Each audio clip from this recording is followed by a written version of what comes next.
હું મોટા ઉભો ઉભો છો અહીંયા. ભાઈ ફ્લેટ જોવા આવ્યો હું લેવો હતો. ઓહો, લખાયો હોય એમ ને? કાલે ટોકન દેવા આવવું છે હા. તો આમાં ત્યાં બીજી કઈ ઇન્ફોર્મેશન જોઈ કે ખાલી લુક જ જોશ?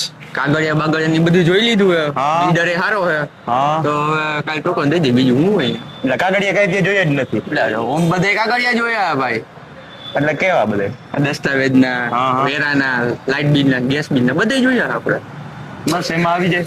તેમાં આવી જાય, બીજું હું. Hello guys, look at my eyes ને પીલો બે ગ્લાસ આઈસ ને પોગી જાવ આપણા વિડીયોમાં. તો ગાઈઝ આજે આપણે આવી ગયા છીએ ઇન્ફોર્મેશન લઈને.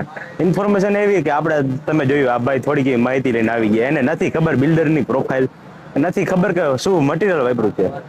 હમણાં તમે એવું કહેશો, અમુક જણા એમ કહેશે કે આપણે પૂછવા જઈએ તો કેવું લાગે ભાઈ કયું મટીરિયલ વાપર્યું, જે વાપર્યું આપણે તો રહેવાથી કામ છે.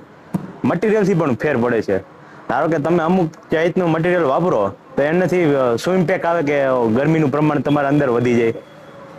ધારો કે બહારનું ટેમ્પરેચર 40 ડિગ્રી છે તો અંદરનું શું તમારે એના કરતાં વધી જાય છે, ઘટી જાય છે. ઘણા બધા ફેરફાર આવતા હોય, એ આપણે ભવિષ્યના વિડીયોમાં કહીશું. અત્યારે આપણું છે રેરા. રેરા શું છે કે ગવર્મેન્ટ ઓફ ગુજરાત તમને એક બોનસ ટીપ આપે છે કે જેના દ્વારા તમે બિલ્ડરની પ્રોફાઇલ છે, શું મટીરિયલ યુઝ કર્યું છે, કેટલા ટાઈમમાં બિલ્ડિંગ પૂરું કરવાનો કોન્સેપ્ટ છે કે ભાઈ ધારો કે 5 વર્ષ 10 વર્ષના બિલ્ડિંગ આખું તમને રેડી પોઝિશનમાં મળશે, કેવી રીતે મળશે, કેટલી પ્રોગ્રેસ રેટ છે, એ બધું સમયે બિલ્ડર એમાં અપલોડ કરતા રહીએ છે કે જેથી તમે પણ માહિતગાર રહ્યો અને ગુજરાત સરકાર પણ માહિતગાર રહે. આ વિડીયો જો તમને ઇન્ફોર્મેશન લાગ્યો હોય તો લાઈક કરી દેજો, શેર કરી દેજો, સબસ્ક્રાઇબ કરી દેજો. મળીએ કાલના વ્લોગમાં.